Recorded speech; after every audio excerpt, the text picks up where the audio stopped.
edition and a special edition of the Youngstown Penguin Football Podcast. Boys and girls, we have a special one for you today because your Youngstown State Penguins are in the playoffs. But first, as always, I am your host, Sal Guardo from Tampa, Florida. With us, always, is the Sledge, Kyle Stroh, and former Director of Football Operations, Dan Kopp, and Hall of Fame quarterback, Kurt Hess. And we have a very special guest with us today, your Youngstown State defensive back, number 11, Captain Dathan Hickey, a.k.a. Dat. And he is actually a transfer from Yale. And for those of you who don't know, that is who we got first round of the playoffs. So this is going to be a fun show to dive into. But first, as always, follow us on Instagram, Whitetown Penguin Podcast. We are anywhere you can find your podcast. Please give us a 5-star review. And we are, as always, on YouTube Live. And yes, we are coming to you live the night before Thanksgiving. For those of you in your 20s, please be safe tonight. And definitely tip your waitresses, as this is, I believe, the party night to go out. But other than that, let's dive into it as we have a lot to talk about. That Northern Iowa game, a crazy one, getting you ready for Yale with Captain Dathan Hickey, and we are going to talk about the playoff bracket and give you our opinions of the playoff bracket after so many weeks of giving you our predictions. The real one is out. But without further ado, we want to hear from Dathan. Dathan, just for those who don't know you, tell us just your bio in general, where you're from, the high school, how you ended up at Yale, how you ended up back at, or I say back, home at Youngstown State, and just your personal life so we can get to know you better. Yeah. So like you said, I'm Dathan Hickey. I'm originally from Bristol, Connecticut. I went to Bristol Central High School. Was born and raised in Bristol. Ended up going to Yale from my high school. It's a public school. Played football since the age of 5. Started flag football, kind of worked my way up through the youth program. My dad was my head coach. Told him from a young age what my goals were. There's actually a picture of me in the Yale Bowl at like maybe 9, and I told my dad that I wanted to play here. I didn't know it was Yale at the time, but went, and no dreams came true. He pushed me. He was very hard on me. Didn't let me slack. At the time, I didn't really like it, but made me who I am right now as a player, as a man. So big shout out to him. Yeah, through high school, I had a pretty good career in high school. Started off as a young guy, really small. Was a running back. And then sophomore year, heard that a corner opportunity was open. So really taught myself how to play corner and looking up YouTube videos, going to the field, getting extra work, all that. Ended up starting that corner my sophomore year. Worked into an offensive spot my junior year, and I'm playing both sides. And in my senior year, my best friend had broke his foot. He was our quarterback, so I was playing quarterback, and I had an amazing season. So I'm really thankful for God for that. And then, yeah, just brought me to Yale. Had the opportunity coming in and out of my junior year. Really talked to Coach Reno. Coach Reno came to my high school, gave me the offer, and it was something special because I was like, I didn't even know I could get there. So just the opportunity to be somewhere like that, as prestigious as it is, it was a blessing for sure. Couldn't turn it down. I had other offers and maybe reclassify and go to bigger schools, but when you get an opportunity like that, you kind of have to jump on it. So ended up at Yale, had a pretty good career there. Got to start as a freshman at safety. Played a few games there my sophomore year. Started at safety for the beginning of the year, then I got moved to corner. At the time, I wasn't really happy about the switch. I was leading the league in interceptions. I was playing all right, but I think I was still a little bit immature for a college football player. I had a lot to work on, and I think that getting moved to corner kind of helped me with just focus. So then I played corner the rest of my time there. Went through COVID. Took a semester off from school because of COVID, so I could come back and play at Yale my final year. Had a great junior year. Came back senior year, had tore my ACL. Third game, had decent stats. I was kind of expecting a breakout year. The first 3 games I was playing really well. Had a lot of PBUs, a lot of tackles, couple interceptions, and then fate hit, and that's what it kind of has to be. I took the semester off, so I basically withdrew from school, took the next semester off, and came back the next fall. Um, so that's a year and a half out of school. Came back, played game one, felt great. Tore my meniscus in the end of game one. Um, Thought I was going to be able to play through it. Second game, kind of went in, played 8 plays on the eighth play. It was a fumble. I kind of went to go plant, and somebody was pushing against me. My meniscus went even more. We had to get surgery within a week because of the type of meniscus tear it was. My knee couldn't straighten. So if I kept going and stuff, then I wouldn't have been able to walk the right way. So got that fixed up, missed the rest of that season, graduated from Yale. Thank the Lord.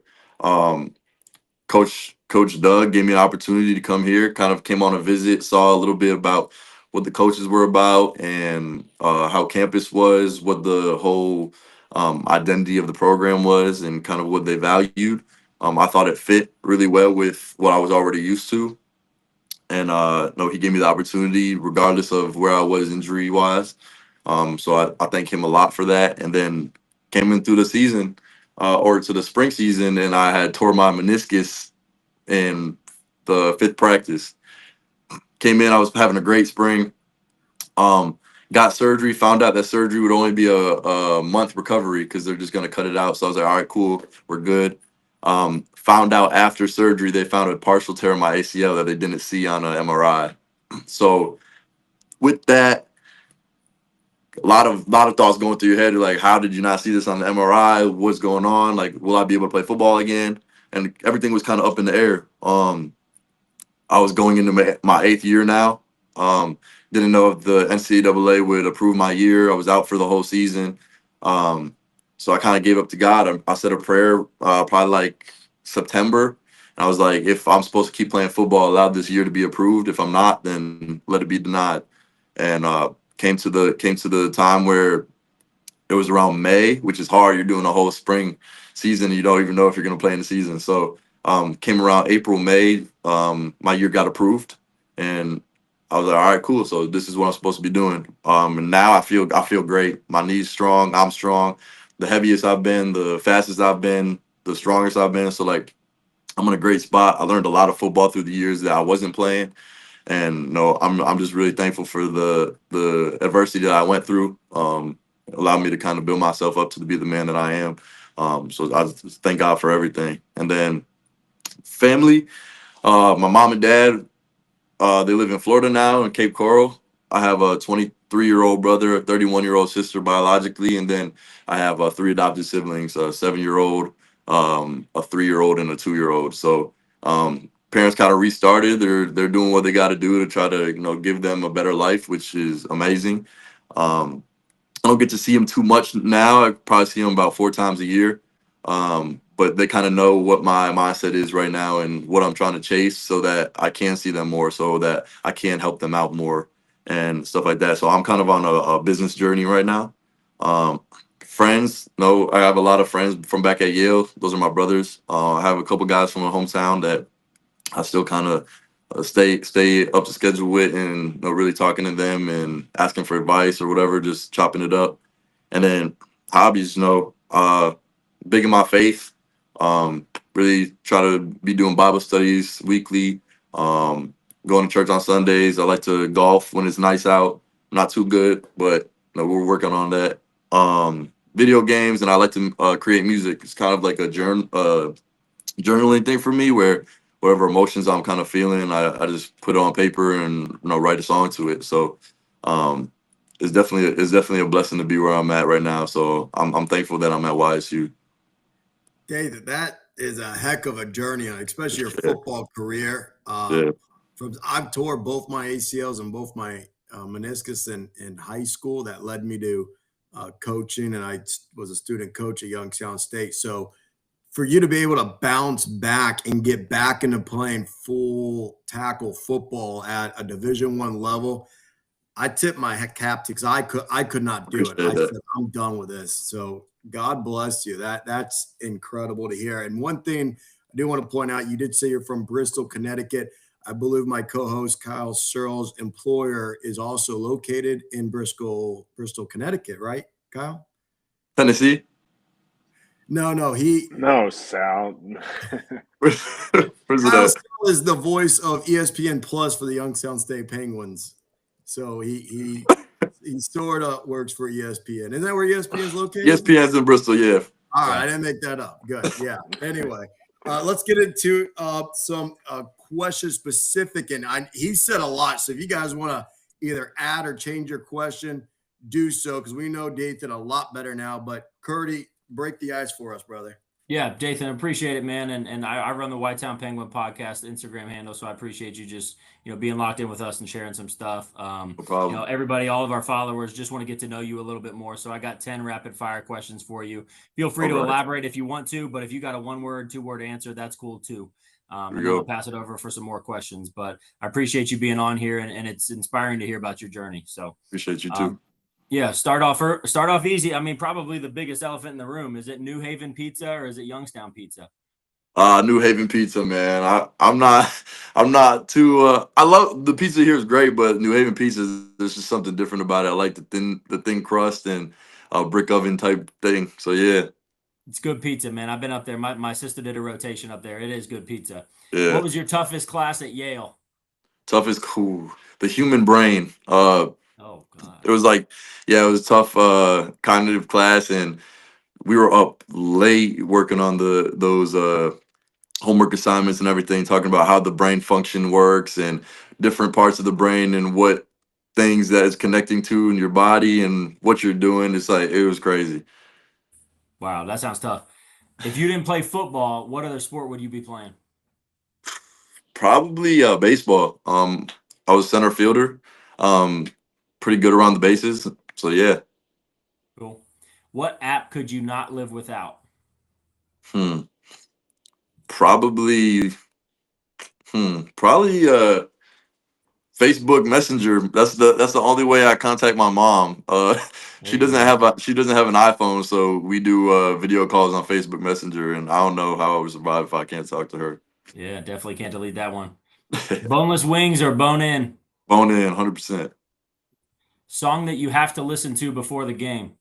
Not Afraid by Eminem. Ooh, that's a good one. They used to have that in our locker room. That album, that recovery album came out. Yep. Oh my gosh. Best football movie? Best football movies, probably Remember the Titans. Love it. Same. Best dancer in the locker room? Who dances a lot? Mike Manna. Mike Manna. What kind of dances do you throw out there? He just be throwing out a whole bunch of like Florida stuff he'd be doing. It's funny. LeBron or Michael Jordan? Who's the GOAT? Michael Jordan. We were actually having this debate today in the training room. Michael Jordan. That debate happens. Leaves. Yeah, it happens every single year. And then who came in and threw in Kobe? Someone came in and threw Kobe. Yes.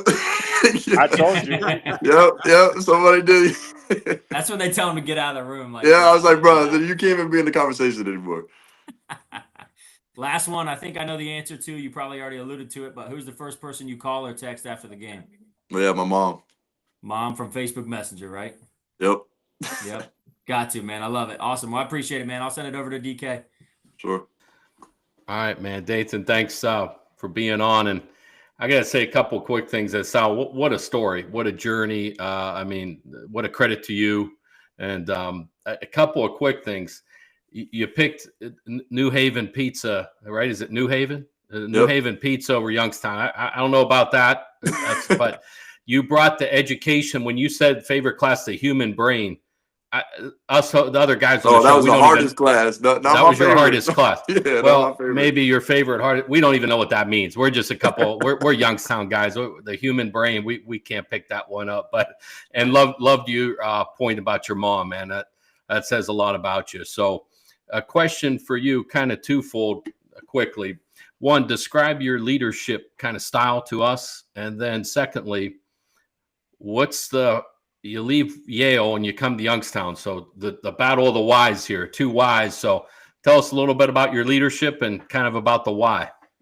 Yeah. My leadership style, I lead through love. Just making sure that guys know that I care about them on or off the field. Doesn't matter. Once you're my teammate, you're my teammate. If you leave, you leave, but you're still my teammate. Like if I had shared blood, sweat, and tears with you, and you grinded with me, and I have a investment in how you are and who you are. I love seeing my teammates, just get better. If you're ever my teammate, like I got you for life, and I truly believe that, and I make sure that my teammates know that. And I'm kind of the guy where it's like I'll be hard on you, but I'm gonna make sure that like I love you up too. So it's not gonna be like, oh, I'm just getting after you and all over you and everything, and then I'm not giving you your flowers. But I will give you your flowers. But even when I am hard on somebody or I get after them in a tough way, like I always make sure I go up to them and be like, hey, do you understand why? Or like, hey, like I got you. I'm not really a big like do it in front of the coaches guy.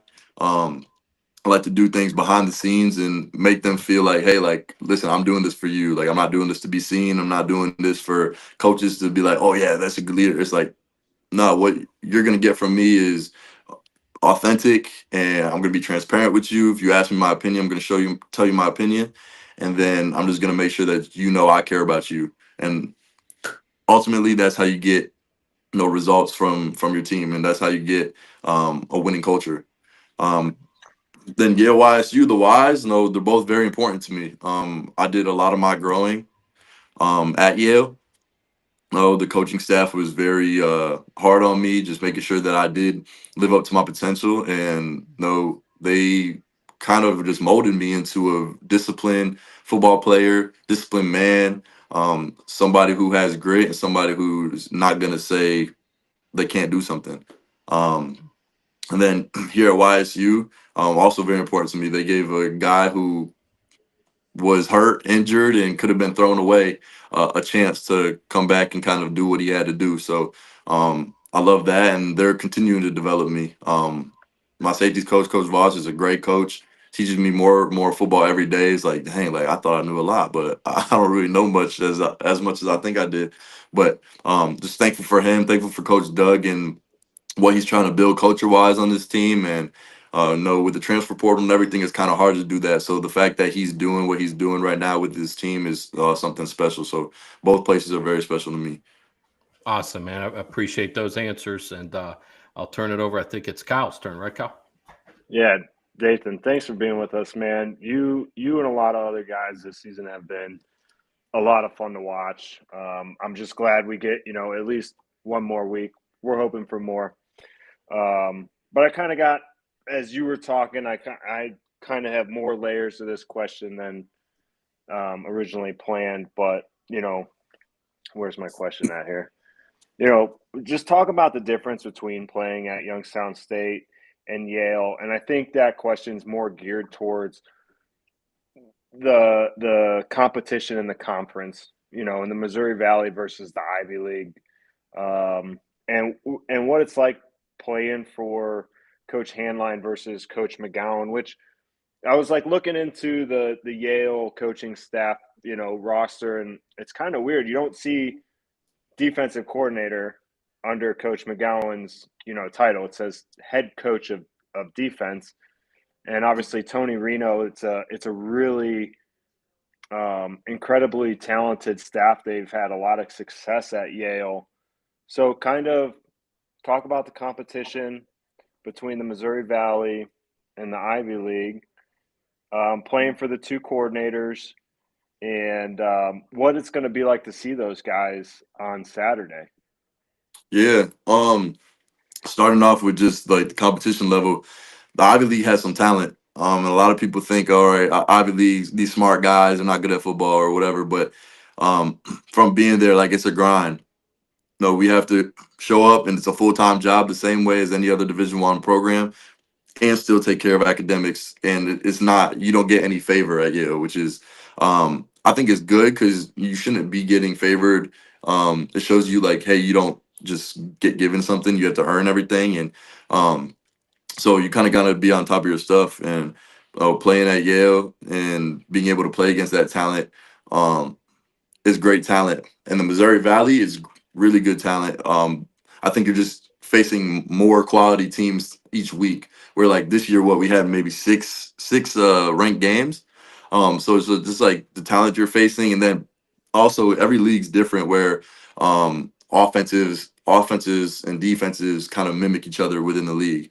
So the league of the Missouri Valley is a run heavy, smash mouth league. You know, you're getting 12 personnel, 13 personnel, 22 personnel, and like quarterback runs, like all that.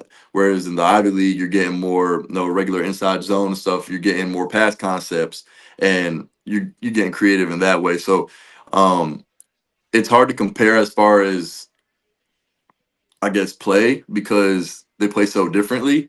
But as far as just competition, like, you're going against dogs every week. I think that just in the Missouri Valley, you have more of them. But in the Ivy League, no, they're hungry. A lot of times they go into games like this. Now they're in the playoffs. They're going in as underdogs, and I kind of know that story, and I kind of know what their mindset is coming into a game like this. And it's an aggressive one. It's not oh, like, we're going against a better team. It's like, we're going to win. So we just gotta kind of be ready for that, and just make sure that we show them, like, hey, this is what it is to play over here.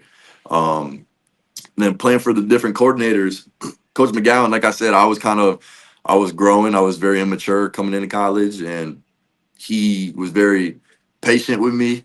Taught me some hard lessons. He benched me the last game of the season, my freshman year, because I had missed a special teams meeting the day before.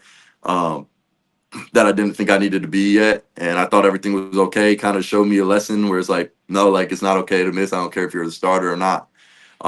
And looking back at it now, really, the day after, I thanked him for it, and I was like, thank you for showing me this lesson, because I probably wouldn't have grown up as fast as I did if you didn't. So I'm thankful for him. He's very very pointed. Make sure that you do what you got to do, and like, he has no problem letting you know how he feels. So I'm thankful for him at my younger age, and then coming to play for Handline. He's another good coach. He's creative, and I think because of the maturity, I'm able to have different conversations with Handline that I couldn't have with McGowan, because I didn't know as much football with McGowan. It's kind of learning and kind of just doing what I was told. But with Handline, he's very open to conversation and like understanding. So I'm understanding why, and now I'm going back and forth with him and be like, hey, like, could this work too, or should I do this? And we're having more of a productive conversation, which is cool to have with your defensive coordinator. But he's the same way. Like, he's loose, but when he needs to, like, he'll make sure that he's on our defense, making sure that we're staying focused and staying on task. So they have similar coaching styles in some areas, but then other areas they're very different. Very cool. Very cool. Hey, I think it's Sal over. I hope I didn't, bleed into Sal's question too much, but. No, you did it. And Dathan, I'm glad you talked about that Missouri Valley personnel, because down here in the South and in Florida in high school, we ran a lot of 10 personnel, 5 wide. I think 11 personnel was like our goal line offensive personnel. And then I went to college in the Missouri Valley, and I saw like the South Dakota States running the 22 personnel on 1st and 10 in the middle of the field. And I'm like, this is never going to work, right? And then so they're like scoring, 40 points on us. I go, well, I guess you play to your strength. And almost, maybe outside of Illinois State, almost everybody, and Missouri State was in our conference, and everyone runs that, like you said, the 13 and the 22s. The double tight end set. Anyway, my question, because I don't know if Youngstown State's ever played Ivy League. I don't know if any Missouri Valley has ever played an Ivy League. So no, we're not familiar at all with, and I get it, the academics and the money are apples and oranges, but just football wise, we're both FCS programs. How does one organization, being Youngstown State, stack up against the other, being Yale, as far as facilities, quality coaches, the stadium, the atmosphere, just the camp, just the program, the weight room and the lifting program? How does one stack up to the other? Is it similar, or is one just on a different level than the other? They're really similar for the most part, and that's kind of why I chose to come here. As far as just starting with the facilities, like the Yale facilities have been getting revamped, so now they're like crazy locker rooms and everything. I didn't get to experience that, unfortunately, but um, crazy facilities getting rebuilt and everything now. Weight rooms really nice. Um, Here we have an indoor. We don't have that at Yale, so like that's not what we were, I guess, blessed with. But taught us some different things. Like I said, at a younger age, I kind of needed that grit factor of not like we're gonna be outside. It's gonna be cold. It's gonna be rainy. It's gonna be snowing, and you're gonna be outside and do what you got to do. So I needed that as a younger player. Now we have the indoor and everything, so kind of makes it easier to go and get extra work or go do things in the off season, go do things in the morning, afternoons, whenever you do it. Stadium, Yobo is historic, but I think that the Youngstown State Stadium, the Ice Castle is something cool to play in. No, it's just like I don't know, just walking in there and just knowing that, hey, this is a different vibe that I've been used to, but this is like a beautiful stadium too, and like it's hard for other teams to come and play here. I- Um, is so the travel I don't know if we still charter flights. The travel, yeah, the charter flights, the hotels is the same quality. so we never flew at Yale when I was there. We flew once, I think. We went to Richmond, but yeah, we're flying, which is a little bit different for me. We didn't stay in a hotel for home games. We just stayed in our dorms or apartments, which is also different for me when I came here. I kind of like it here, where it's like, all right, you have the same routine every week. You're always in a hotel. You're always doing this. So I like the routine here. Um, but yeah, and then you got the coaches and everything. The coaches are pretty similar quality. I think that here at Youngstown you get more of you get higher level coaches come down here and kind of give you knowledge, whether they're from here or no, this place is special to them. So you kind of get in a little bit more knowledge. But the Ivy League coaches, it's a very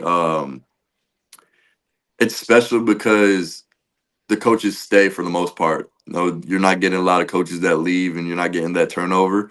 Um, Mhm. so they know their players. They know how to make the players fit into the system. They know all this, and then also like you're not dealing with a whole bunch of transfers out of Yale, which means that you could build a culture and you could build a strong culture.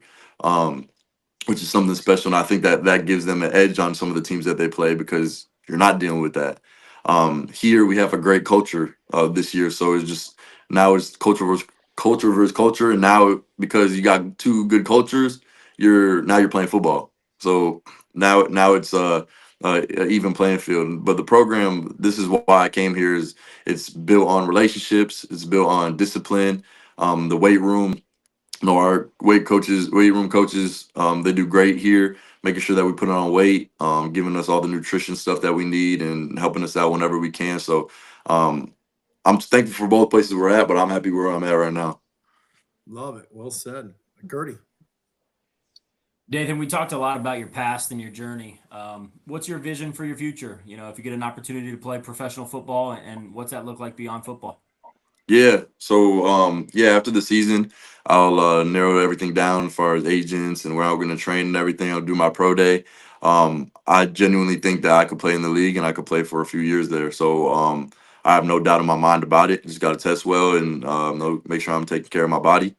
Um, but that's kind of where my mindset at right now. I feel like if I'd be doing myself a disservice if I had any focus on what I'm going to do after that. I have thought about coaching, just being around the game. This is kind of all I'm passionate about in life, for real. I love the game. You could give me a little bit of money, you could give me a lot of money. I just want to play ball. That's it.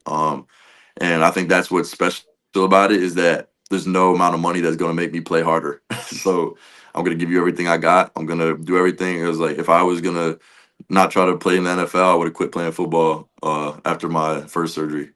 But I have thought about coaching. I just want to make a difference in people's lives, and I feel like I could make a big impact on guys who are 18 through 23 through just my experiences, the adversity that I faced, and kind of what I know now about football and life. So I think that I can make a real big impact doing that. That's awesome, man. I appreciate that. And you know, all of us, we may have hit our wall at some point with football, but if you gave us an opportunity to right now, we would all go back out there and Yep. do one more play. So enjoy it as long as you can. I will for sure. But one thing you mentioned, if you ever want to be president of the United States, Yale may be a good place to go. But if you want to be a football coach, you are now at the university that produces the football coaches at Youngstown State. So you're in the perfect place if that's Yes, what sir. you want your career to be. So Northern Iowa, I know you only been with us for a season, but Northern Iowa is our rival that's been extremely one-sided, and that one-sided is them having our number. You just went to the Unidome and beat Northern Iowa. First time we did so since 1999.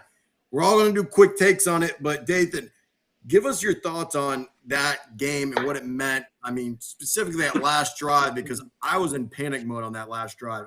What do you think about that game overall? We should have beat them worse. That's what it should have been. It shouldn't even have been a close game. Was kind of pissed off after the game that we gave up that many points. Was pissed off during the game that we're letting them score touchdowns because they weren't supposed to do what they were doing, and we were hurting ourselves, which was the most frustrating thing, especially on the defensive side of the ball. You know, you want to win games because of the defense, not because of the offense. So first, that's just frustration. Two, I think it was great just to be able to bring it all together at the end of the game, knowing that, all right, they're coming back, they're on a roll, they got all the momentum, crowd's loud, everything's going, and like you kind of shut them up. Just make sure that you kind of we bear down as a defense at the end of the game and made sure that, all right, this is not going to be a scoring drive. I should have ended it a lot earlier with interception. And that's on me. I wasted opportunity, and I promise if that happened again, that I'd take care of business. But our defense played well in the first half. Do what we had to do, but we have to put full games together on both sides of the ball, all three phases really. Special teams, I think, played really well.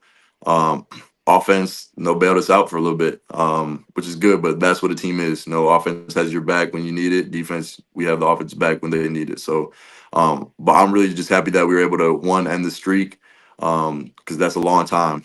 And then two, with all the different distractions, wearing different cleats and doing a whole bunch of different things, trying to figure out how to maneuver on this field.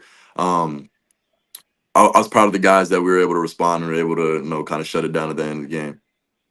Yeah, Yale alumni Bill Clinton was president the last time we won at the Unidome for you guys. That's crazy. Anyway, Curdy, what do you think?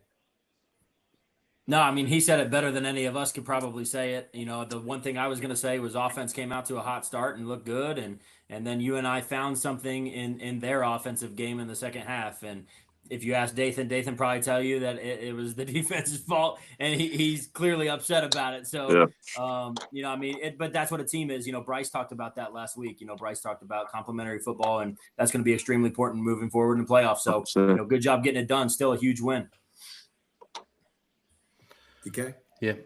Not necessarily a comment about the game, but more a question for you, Dathan, just as you were talking about. So give us a little peek into the defensive huddle when it's 35-32 and you guys got to go out there and get a stop. So tell us a little bit about what was going on at that moment.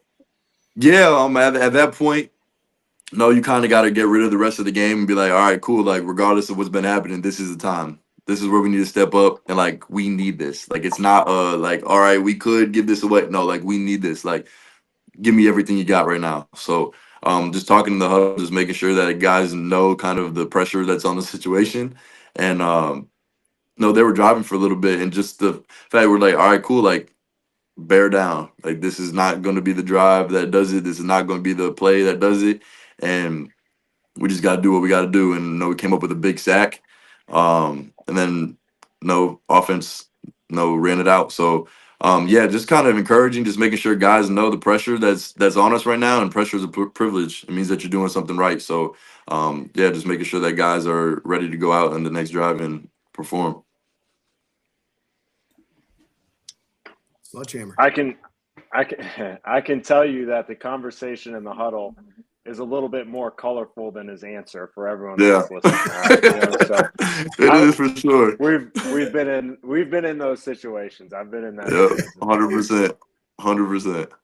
Sal, don't single me out on this this script here and put quick bold red letters for me. I'm gonna say what I'm gonna say when I want to Go say ahead, it. Sludge. You got the mic.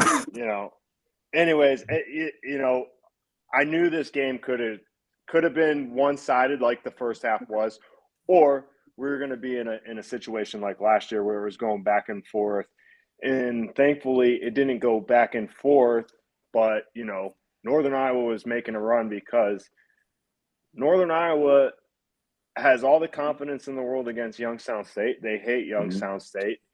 It doesn't matter if Youngstown State was undefeated and they had lost every game.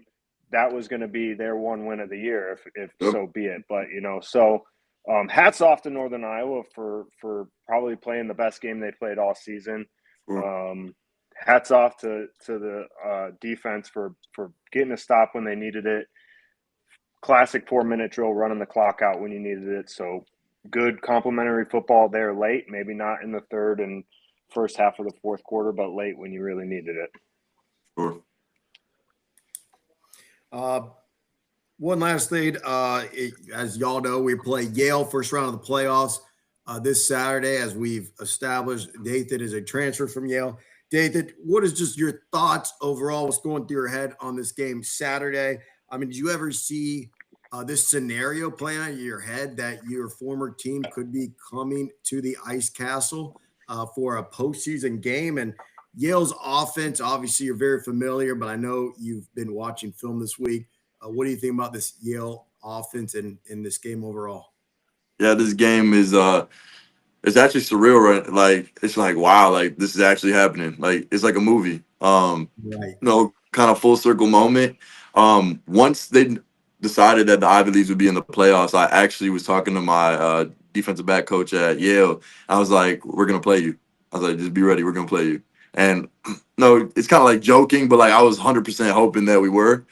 And then kind of as the season was unfolding and everything, I was like seeing like, all right, cool, like they have a chance to actually win the Ivies. And it came down to the last week, and I was just like, I need to play them. Like I want to play them. I want to play them bad.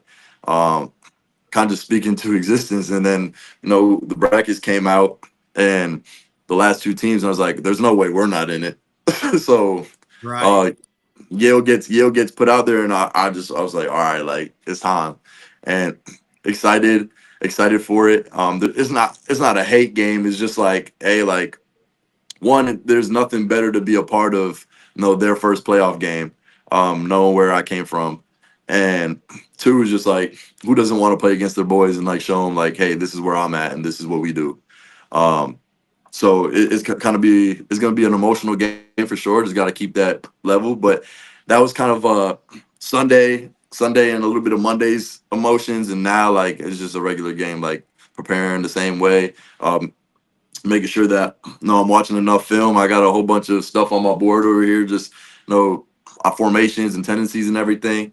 The offense is good. I played against these guys for some 3 years, some 2 years. So I know this offense. I played against it.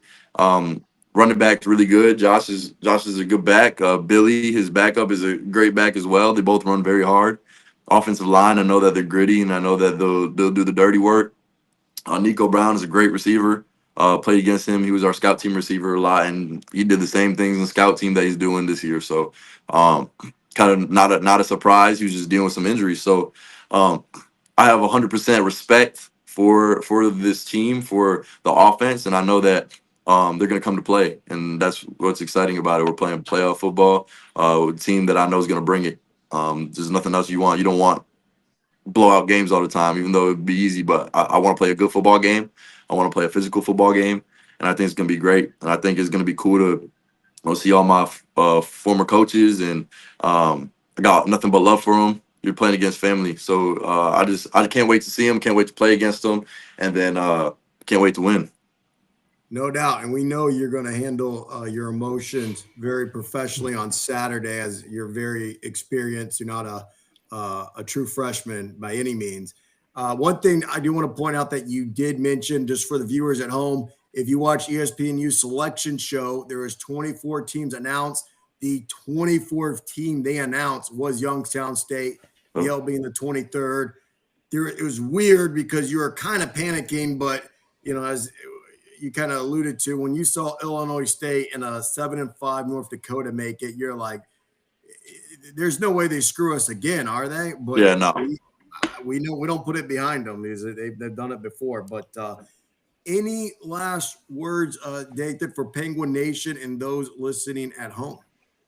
Yeah, I'll just say just glory to God, and really try to find faith if you can. God sacrificed a lot. Jesus died on the cross for us and our sins, and just following Him, you can't go wrong. So I think that you just believing in that and confessing with your mouth that He is Lord, will be saved. So I'm just thankful for Him and what He's done in my life and what He'll continue to do in my life. Amen, brother. Amen. Amen. This was an awesome interview. I'm glad you're a part of us. Any last words from the co-host? Real quick. First of all, Dathan, want to compliment you on this is the great thing about the portal. Someone with your maturity level, you handle yourself with class and poise, and it's evident. And you're a good football player also, and but you're obviously a better person. So thanks for being on here. But it's cool to see someone like you come here, and you may or may know this or not realize it yet. You're impacting those younger guys on our football team. So you talk about culture. This is what Coach Phillips is trying to build with guys like you. So, man, this is great to have you on here and hear you. I mean, you're a heck of a guy, heck of a football player. So just focus in on what we got to do Saturday. That's all I got. I will for sure. Thank you. Yep. Everyone good? Dathan, again, class act. Thank you again for coming on. We're going to continue the podcast, but we definitely respect your time. So we're going to let your number 11 defensive back, Captain Dathan Hickey, a.k.a. Dat. We're going to let you go so you can study some film, and good luck on Saturday, sir. We will be watching. Thank you. Appreciate you guys. God bless. Thank you. Appreciate it, man. Appreciate you, man. Guys, I mean, we talked a little bit about Northern Iowa, but I'm just open floor. Does anyone have any more to say about that Northern Iowa game? I mean, what an impressive dude, first off. Like, I'm glad we had him on. We didn't know this guy. We just knew he came from Yale. Wow. Right? That's why we had him on. And the thing that's probably unsaid right now is this is the power of Youngstown State football brotherhood. We get him on here. Like, this is a Zoom meeting on a podcast for 40 minutes. You feel like you've known this guy. You've lived this story. You could go in the locker room and you'd go to battle with this guy. No problem. Like, this is that's why he's a captain. This is a guy who's spent how many years at a different program. He comes into our program and now everybody wants him to be a captain. He gets elected captain. I 100% agree with the captain vote. Yeah, and like you said, Kurt, like it's just kind of put it in perspective. Like, we had Bryce Oliver on the show, and we've talked to him a few times, never met him, and we're standing on the field for one of the games, and he comes over, and it's like we're boys, and it's like we've hung out before. And I feel like that's going to be the same situation when we see Dathan. Hopefully as we progress through the postseason here. But yeah, what a brotherhood that Youngstown State has. I don't want to spend much time on it because I know we're running a little long, but to those of you who did not catch the Northern Iowa game, Penguins went up 28-3 at halftime. I think we started to celebrate a little too soon. UNI scores a touchdown and another touchdown, making it 28-18, kind of panicking. Bo Brungard has a touchdown, making it 35-18. And then in the fourth quarter, UNI makes it interesting with a touchdown and then another touchdown, making it 35-32. And before you know it, it is just a field goal game. They are driving down the field for field goal position. Luckily, we have a sack on third down, and then we hold them on fourth down to win the game. A little bit more dramatic than we assumed when we were up 28-3. You guys want to put it to rest or any more comments? I would just say, like, the one thing, it's probably really hard to coach aggressively when you're up 28-3. You're on the road against a team you haven't beaten since 1999, and you have everything on the line. So the fact that those coaches start to play a little bit conservative when we score really well offensively, I don't blame them for that. That being said, I hope that helps us in the future to continue to stay aggressive if we get another lead like that. Maybe Saturday, maybe the following. I understand that we probably got a little conservative on offense. I've never coached in that position before, but I mean, everything was on the line and we were up 28-3. So I don't blame them for calling the dogs and say, stay back, keep everything in front of you. That's completely human in that moment. Jeez.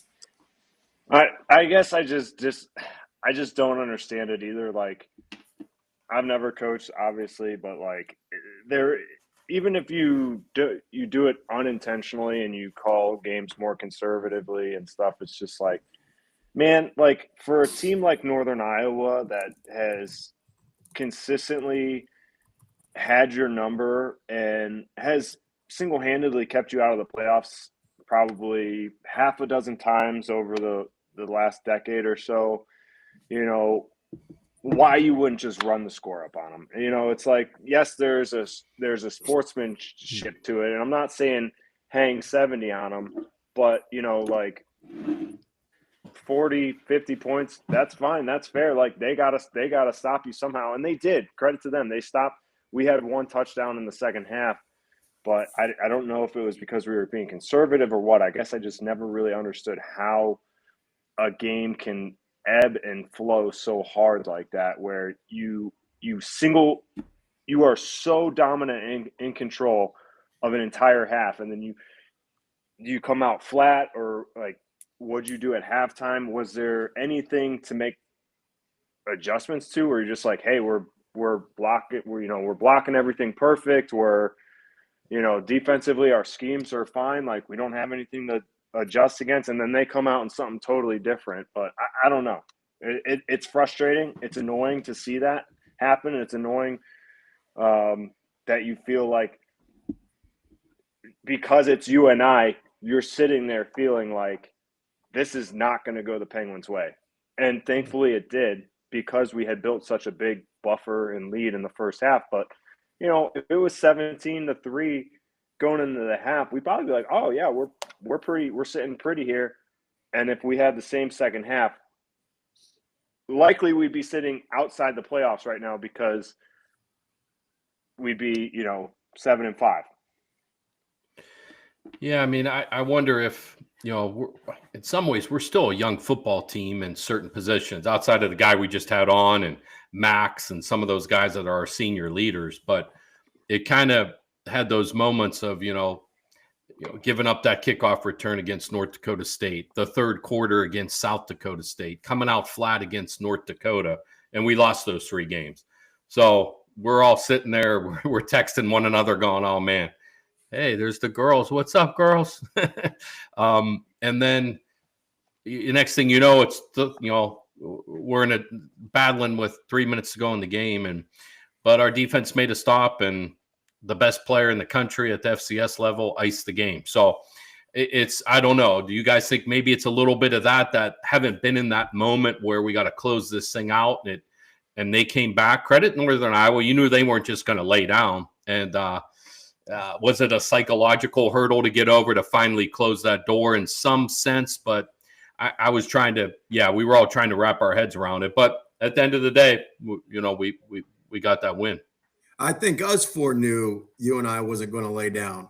I think maybe the current players thought they were going to lay down. And just as we talked about all the time, this defense, they give up points in the first half, they figure it out in the second half. Well, it's vice versa this time around. So the only thing that scares me is hope you and I do not put something on film for Yale to pick up on, because Yale has a lot better players than you and I. Anyway, let's go back to the week that was. I'll run through this quickly. Just real quick, do y'all have any idea who won last week of our picks? Any ideas? Bryce Oliver. Bryce Oliver won. Not only did he win the FCS, he won the FBS pick by picking the Hokies. I do want to pick out score predictions. Gentleman Swag was the closest at 35-28, but he actually picked you and I. So I don't know if that counts, but no one else was anywhere close. Maybe Wiffle for 42-35. But it was a crazy week in the Missouri Valley. Southern Illinois was at Illinois State, and Southern Illinois wins big, surprisingly, 37-7, but not enough to put them in the playoffs. Illinois State does sneak in the playoffs. How about Murray State at Indiana State? Indiana State favored, but they lose. Murray State 31-17. hats off to them and hats off to the Sledge. He's the only one that believed in Murray State. South Dakota State at North Dakota. South Dakota State had to win to get in, and they went in overtime 34-31, and that is good enough to hit both those teams in the playoffs. Youngstown State at Northern Iowa. We talked to in length. The Penguins win but cannot cover. Then how about St. Thomas, Minnesota at North Dakota State? North Dakota State spread almost 40 points. That's a lot of points, right? Well, they win and cover 62-7, and only Bryce Oliver believed they could do it. That is what made the difference and put him ahead. That makes 6 of the 10 conference members entering the playoffs. Guys, as I mentioned, the playoffs were very crazy to watch the bracket, how it pans out. I'll just let y'all real quick, just give me pro, con, or surprise or any comment you have on the bracket, if you may. Curdy, what do you think about this bracket we're about to explore? Yeah, I think the biggest pro for us is that Illinois State lost to Southern Illinois. And so that gave us kind of that next leg up, which I think, and gave us a favorable home matchup this first round instead of having to travel somewhere. I'm also really interested in how they would have, if we would have lost this game and been 7-5 and head to head with UND, because UND lost to South Dakota State at home, and South Dakota State was reeling at the time. So would they have gone favorable head to head with UND over us to get in the game? Or would they have gone with maybe us, who had been playing better recently, because we still would have had the same record? So I'm interested with that. That's just something that, as you talked about, kind of made me think.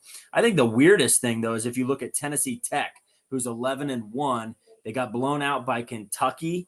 They beat Gardner-Webb. They beat UT Martin. They beat Eastern Illinois. They've had a fantastic year. They draw UND, and I think that they're going to lose at 11-1 the first round. So I think UND is going to beat them. I think they have a tough draw for having possibly the best season that they've ever had. So, con, poor Tennessee Tech. No doubt. Dan. Yeah, I think the thing that kind of jumped out to me, it looks like they paired up the Missouri Valley and the Big Sky with a lot of opportunities in the second round for those matchups. If it, hopefully for us that we get that opportunity, most importantly. I felt we were better than a 15 seed. I think that's a con in my mind. Maybe I'm a little biased, but I thought we were. And, I was still surprised we got 6 teams in. I thought maybe North Dakota was going to get left out. Not that they deserve to be left out. I just wasn't sure that, they were going to put them in there. So a little bit surprised, but, obviously, as Kurt mentioned, on paper, they drew a heck of a matchup. So, but just that kind of Missouri Valley Big Sky, if you look at what could happen potentially in some of the second round games. Sledge. Yeah. Dude, my con is UC Davis getting a bye because they are so overrated. We knew he was going to say UC Davis. Dude, it's absolutely garbage. And, garbage. The selection show, like for the guy that says, 6 teams is too many, that's, garbage. He needs to shut his mouth. And, that's your coworker, I'll say that, bro. Yeah. They were just like blowing UC Davis up. Like, they're like, UC Davis, they had a no contest against Mercer and they were leading late in the game. I watched the game. If anyone watched the game, Mercer was driving and going to win the game. So they were going to blow the game. How about you say that? So they are very lucky that it was a no contest. All right, I said that. That's my piece on UC Davis. They will get smacked by Rhode Island in the second round. My pro is that we did get 6 teams in because, I didn't think that we were going to get 6 teams in. And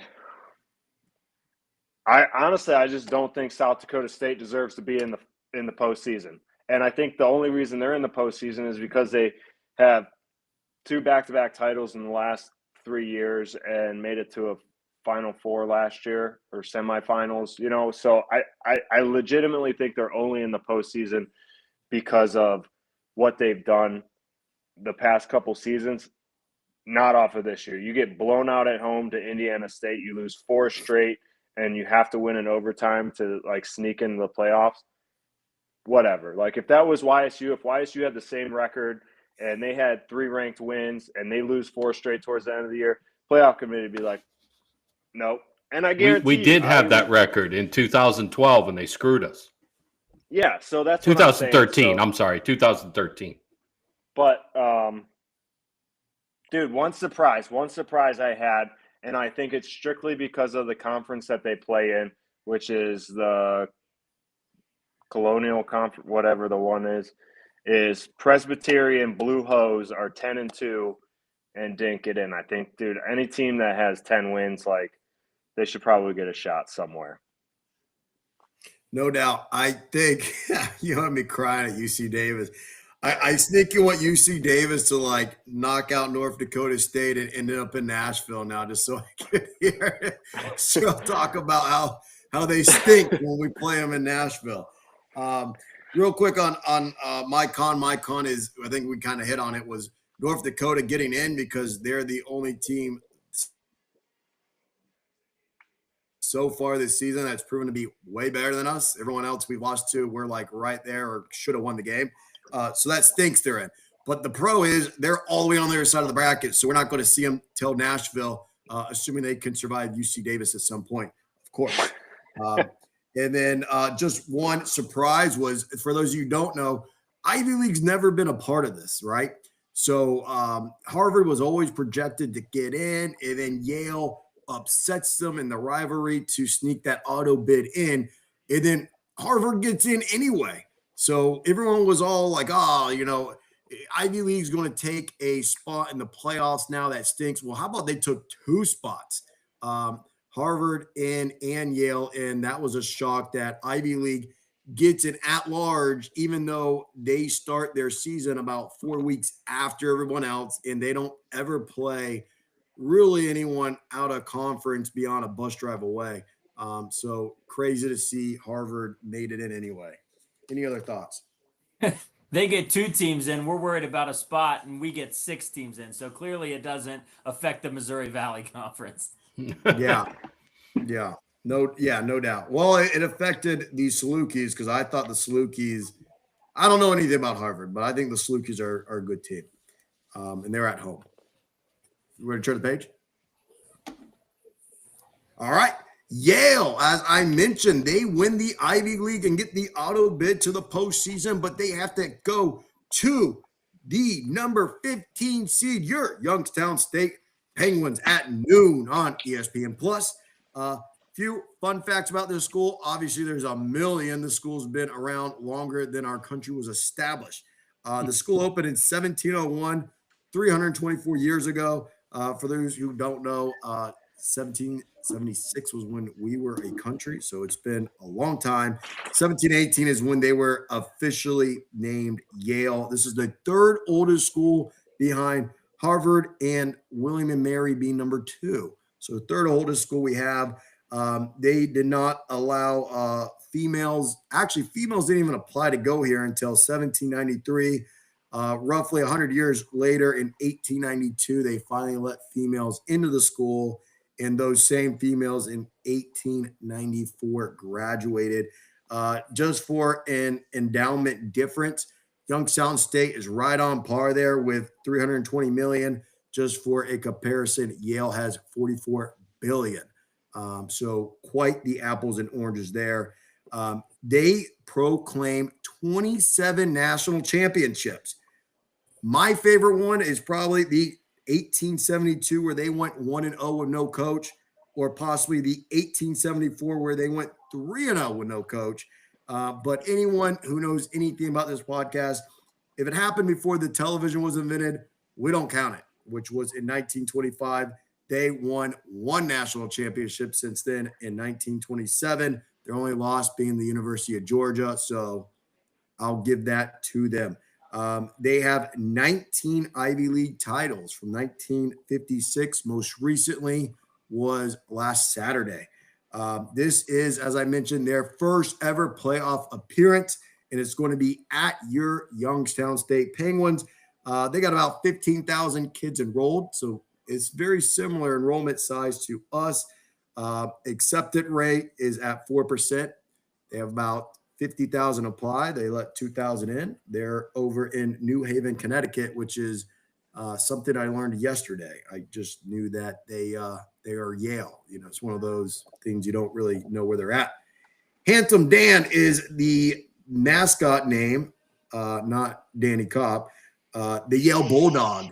And just few alumni, as they have a very long list, but Gerald Ford, George W. Bush, former Yale cheerleader, George W. Bush, and then America's sweetheart couple, Bill and Hillary Clinton, also Yale alums. And then former presidential candidates, John Kerry and Ben Carson, also Yale alums.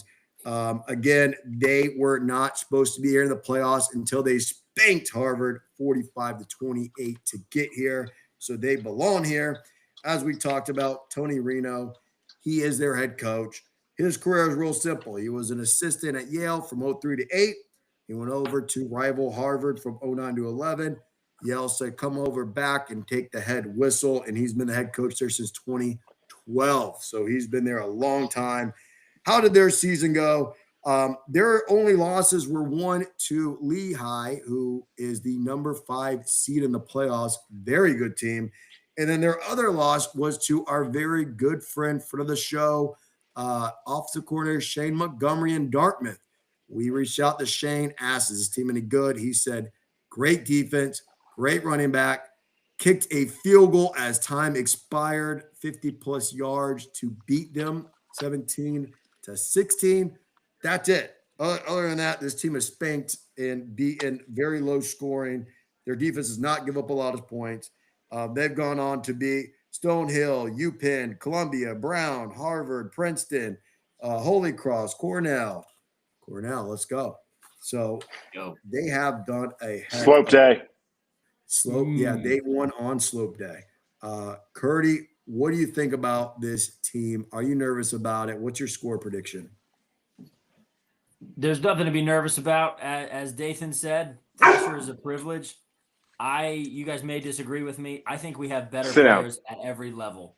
I really think that we do. So, I mean, Dante Reno's their quarterback. He's a transfer from South Carolina. He throws it about 24 times a game. He doesn't really have anything in the rushing game. Okay, 17 touchdowns, 6 interceptions on the year. Pretty modest year. They do have a couple good receivers that I think that can stretch the defense. And I think that there's a guy, Jackson Santiago, who's number 18. I think he can win one-on-one battles. Okay. Dathan talked about Nico Brown, number 23. He's their most productive receiver, but really it comes down to their backs and their first tailback, their first running back, number 7, Josh Pitzenberger, is all things Yale. I think he has over 3,100 yards on his career. He's got 37 touchdowns in his career. He's breaking a ton of records. Both of these guys are huge. Him and Billy Dahl, both are about 6 foot, 6'1", 220 plus. So I think it's a very easy formula this week for them facing their offense, and that is to get turnovers and tackle.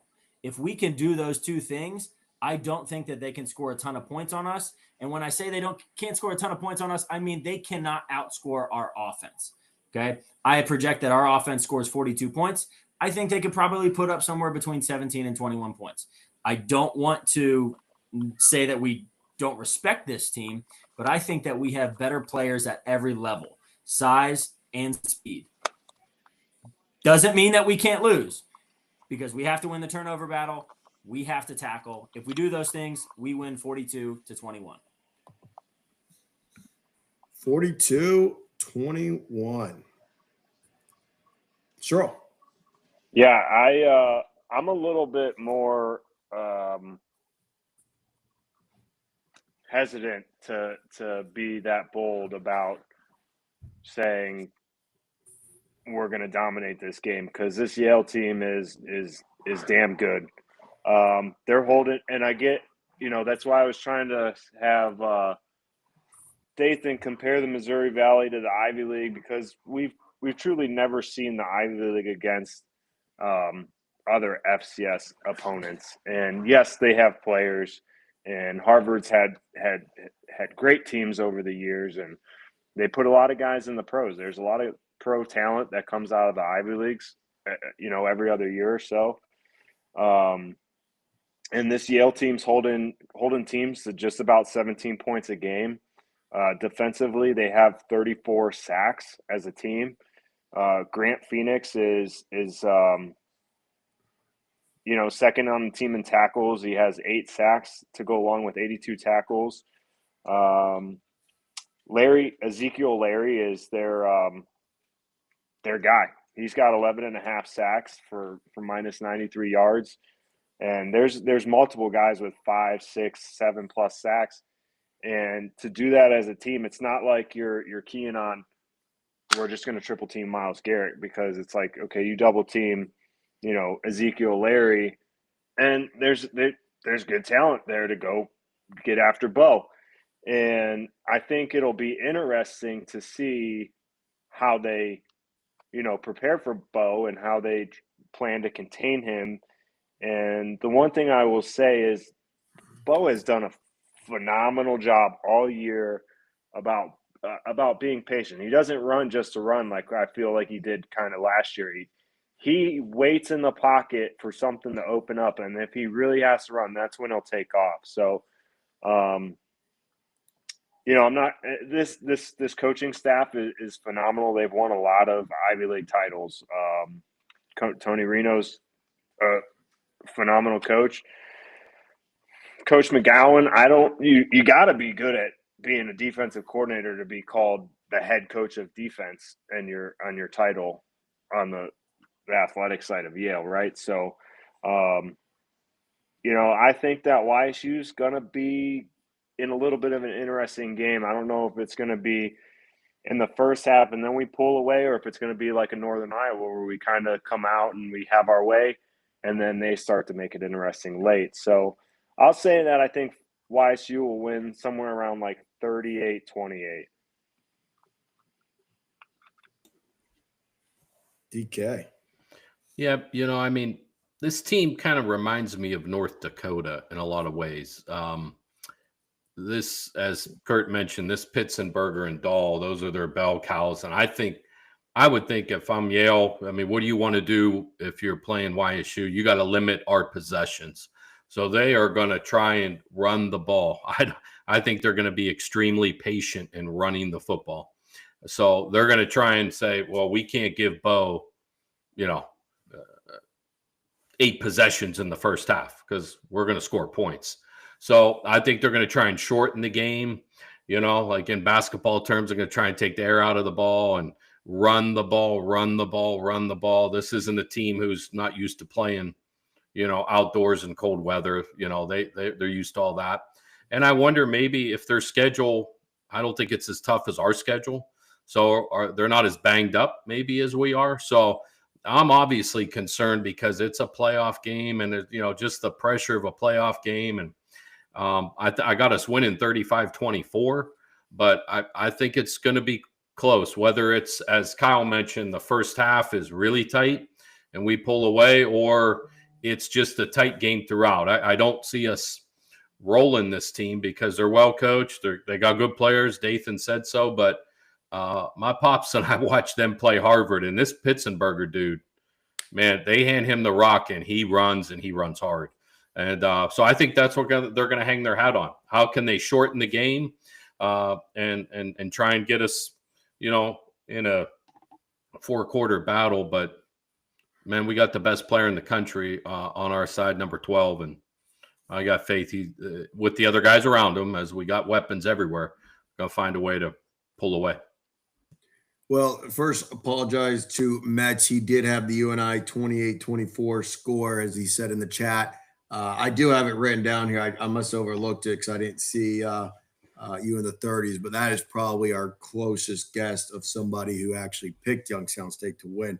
Dan, you may have taken my entire prediction from me. I actually did also have 35-24, but just changed it as we were talking about it and listening to Dathan talk about this team.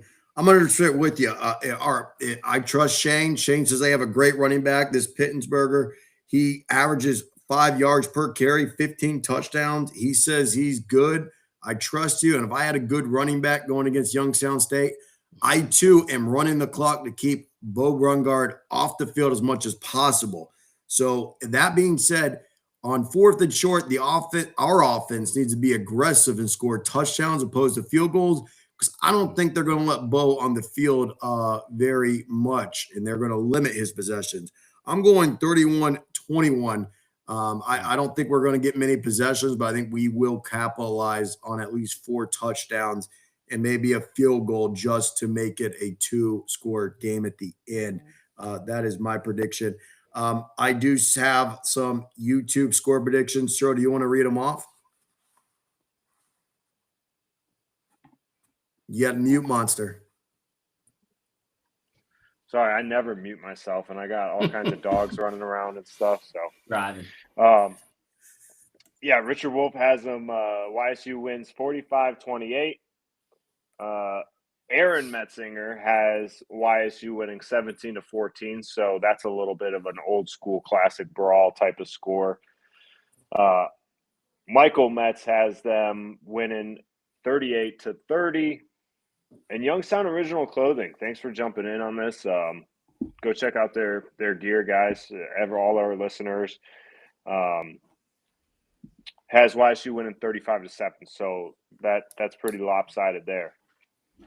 No Youngstown free advertisement. We can share our logo, can't we? Can't we share our logo and they can, we can do some shirts? No, I'm kidding. We could get a couple mocked up shirts from Youngstown. Yeah, Original. come on, Youngstown Clothing. I mean, let's go. We'll wear them on the show. We'll wear all the, let's go. No free advertisement. I'm pretty sure that's where I got my bowling national championship shirt from. Yo. So shout out to them for repping the bowling team, because our bookstore did not. Our bookstore doesn't do jack. A couple things. I do shout out to Aaron Metz. If you look at Yale's previous scores, his score is quite in line with them, as they have lower scoring games for the most part.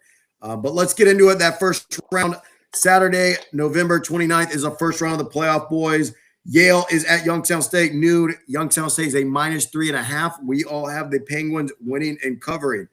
Harvard, the other Ivy League school, is at Villanova, also at noon. Harvard on the road is a favorite at 1.5. I'm actually going with Villanova to win the game.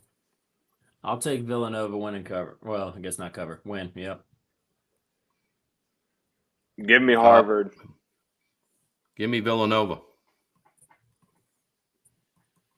Central Connecticut at Rhode Island, also at noon. -18.5 is Rhode Island. I have them to win and cover. Same. Rhode Island. Same. We are all in. How about Lamar at Abilene Christian, 1 o'clock, or new local Abilene Christian, 14.5. I think they will definitely win, but you're not going to win by 2+ touchdowns. I'm going Lamar on the points. I'll take the win and cover there. Lamar with the points. I'll take Abilene Christian win and cover. DK. Illinois State at Southeastern Louisiana. That is a team I have not seen played since at Florida State in week 2. 1 o'clock, noon local. They are a Southeastern Louisiana is a -4.5 favorite. You guys already know I'm with my Redbirds. I'll take the Redbirds as well. You go, DK. I'm still figuring this out. I'm going to take the home team. I'm going to take Southeast Louisiana. I watched them a little bit earlier in the year. I don't know if Illinois State's limping in to the playoffs either, but hate to go against the Missouri Valley team. But Bourbon Bowl. 35-27, that's what it's going to be. I'll take Illinois State. I think that they're going to have a chip on their shoulder after that Southern Hill game. Yeah, shocked they're not undefeated. North Dakota at Tennessee Tech, 1 p.m., also noon local. North Dakota, our boys, our conference guys, are -6.5 favorites. And I think they're going to, as Kurt alluded to, I think North Dakota's going to win and cover. Same. Yeah, man. I just think that North Dakota struggles on the road outside of their dome. Fair. And Tennessee Tech's just because this is the first year we've heard of them. I'll take Tennessee Tech just for the sake of, I think that UND is going to struggle on the road outside of their dome. I'm with the and Sledge. I'm probably wrong, but I'm with you, Sledge. I'm taking. Give me Tennessee Tech. Yeah, Sledge, you almost got me to flip my my vote there. Interesting. New Hampshire is at the surprising South Dakota State Jackrabbits, who did make it into the postseason, and they are hosting 1 o'clock noon local. The Jackrabbits are a minus 21.5 favorite. That is a lot of points. They are probably going to win the game potentially, but they are not covering New Hampshire on the points. I'm same with that right there. dude, just give me New Hampshire money line. I just don't think that this South Dakota State team is a playoff caliber team. Well, I've been picking against the Missouri Valley, but I'm not picking against the old Jackrabbits out there in Brookings. There might be snow. There might be ice. The Jackrabbits are going to roll. They're going to roll. They're not going to roll. I'll take New Hampshire with the points. Yo. Two not things so fast, my friend. Here. This Jackrabbits team and UC Davis. I hate them. I wish UC Davis was on the pick list this week. We'd all pick UC Davis, right? But there is one team that we do know the Sludge does love. How about we have the Drake? The Drake is at Searle, South Dakota, 1 p.m. noon local. South Dakota is a minus 24.5 favorite. And just so you guys know, these teams did match up already, and South Dakota did beat them 42-21. I think South Dakota wins, but that's a lot of points. I'm going with the Drake. Yeah, I think South Dakota's just playing a lot better than they were early in the year. They continue to play good. Give me the Yotes to win and cover. Yeah, so much for avoiding rematches in the first round. Give me the Yotes to cover. Oh, come on. Yeah, I'm going to take the Yotes too. Maybe Drake got lucky in the first one. You got to love the Drake, guys. Come on. And then what is the Drake? I don't think we need FBS Seinfeld. Do you guys want FBS pick or no? I always want an FBS pick, Sal. Go ahead. It's rivalry week. You really gonna not have an FBS pick? Well, I'll go ahead and first over at the Commonwealth Cup in Charlottesville. UVA is favored by minus 8.5. I'm going with the Hokies to cover those points and potentially money line, as they have won all but 2 since the year 2000. I see everyone looking at their. Yeah, no, I'm gonna go to the Egg Bowl. I'm going to the Egg Bowl. I think Ole Miss. Damn it, Kurt. 7.5. I think Ole Miss blows Mississippi State out of the water, and then they lose their head coach Lane Kiffin to Louisiana State University in Baton Rouge. No, you can't break that news on this podcast. I just did it. Hey, listen to the ESPN employee telling me what I can't do. Oh shit. First of all, here's the deal, all right? I don't know. Wait, what, Coach? Wait, what? The deal is this, all right? I don't know what this rivalry is called. Give me the Longhorns plus 1.5 versus Texas A&M. Since Kurt stole my easy money. That was going to be my other one, was that Texas one, so we just Ole Miss. Ole Miss, what is it, minus 7.5? Yeah. Ole Miss minus 7.5 versus Mississippi State. I know it's a rivalry, but I feel like that's a slam dunk. Yeah, but it's Lane Kiffin. Like, they could walk out through the tunnel and Lane I don't think it's a slam dunk at all. Like, he might not show up. I would challenge that I'd go with State, but DK, give me Trinidad Tobago to throw some. What's his name? Trinidad Christian Chambliss. Yeah, Chambliss. Trinidad and Tobago. He'll be in an LSU uniform next year. What do you got, DK? I don't know. The whole Trinidad thing just threw me off. I'm lost. So I'm gonna go. I'm going Iowa. Give me Iowa to win and cover at Nebraska. Phil Parker, defensive coordinator. He and my brother were GAs under Nick Saban at Toledo back in the day. So give me Phil Parker and Iowa. What's the spread there? 5.5 on the ESPN app. So, because my last 2 picks have just been ridiculous. I got the guy at Cal fired last week, and the week before I picked Alabama at home, and they just tanked it. So yeah, Justin Wilcox. Sorry, Yeah, no doubt. So we got Dan locked at Iowa -5. I got the Hokies at +8.5. You got Ole Miss at -7.5, and you got the Texas Longhorns at +1.5. Guys, again, Thanksgiving is tomorrow. Please be with all those you are thankful for. I want to give a quick shout out. I hate to say it, but we're very fortunate to be playing on Thanksgiving week. The Youngstown State Penguins. I think that Doug Phillips, Dan, correct me on the history. He is the only coach since Jim Tressel to take us to multiple playoff berths. Is that accurate? So Correct. We're definitely thankful for him. And I am most thankful for my co-host. Guys, it's our 3rd season, 20 plus shows on this 3rd season. Thank you for you guys. Kurt running the Instagram. Dan definitely cooking us up with the 90s guys. And then obviously the Sledge is now the voice of ESPN Plus for the Penguins. I couldn't do this show without you. It would just be me talking in circles. So thank you guys for doing the show with me. It's been a lot of fun. It's been a fun ride so far. Wrapping it up. I don't know, Kurt, you have any Instagrams, throw into YouTube, or Dan, any shout outs for Penguins? No, just keep a lookout. I'm continuing to look for an app to do some type of FCS bracket tracker or bracket challenge. So the next 2 days, I didn't like the app we used last time, so I want to find something that's easy for everybody to use, and we can track everybody's scores and guesses. But we need to pay attention to that FCS bracket throughout the entire championship. I know when we lost last time to Villanova, it all kind of fell apart. So I'm going to continue to look. If I find something that I like, then I'll throw it out there on social media.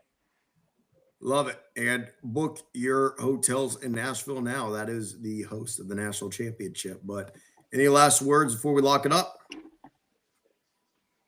No, just thankful for you guys, man. God bless you guys. Enjoy your families. And you're right, Sal, man. We're thankful that we do this show, and you created it, man. You do all the work, the scripts and everything. And now we got our team in the playoffs. We talk every year about doing the show for the playoffs, and here we are. So it's cool, man. Love you guys.